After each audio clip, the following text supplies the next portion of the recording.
지난해 일부 학교에서 불거진 부실 급식 논란의 원인으로 급식 노동자 구인난이 지적이 됐죠.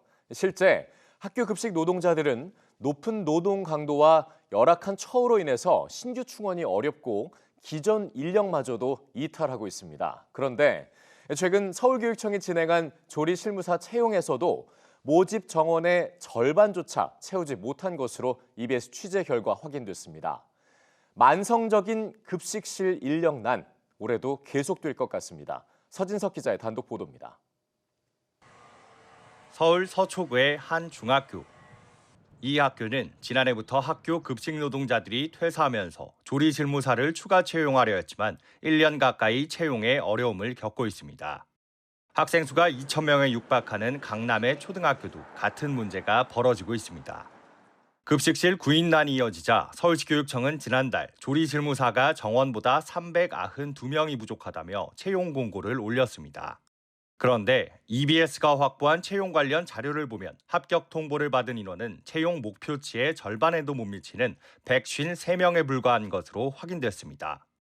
서울시교육청 관계자는 EBS 취재진에 다음 주까지 최종 합격자 등록과 배치를 마칠 예정이라면서 합격 후 등록 의사가 없는 사람도 있다고 설명했습니다.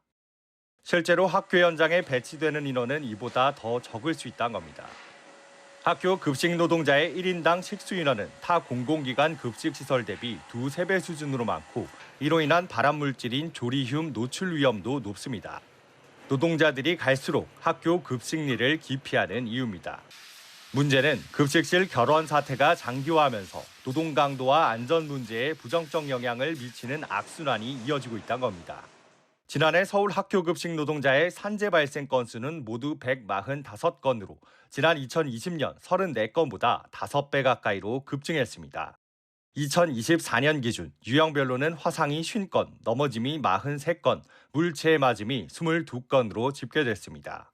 학교 급식실은 그 정해진 시간에 급식을 만들어내야 하는 직업이기 때문에 그 고강도 노동을 압축적으로 하고 있습니다. 합당한 처우 개선이 꼭 필요하다. 그래서 그런 것들이 좀 해소가 되어야 신규 채용 문제가.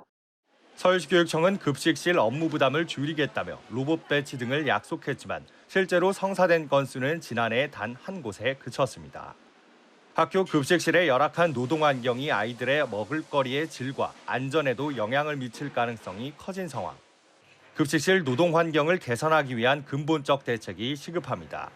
EBS 뉴스 서진석입니다.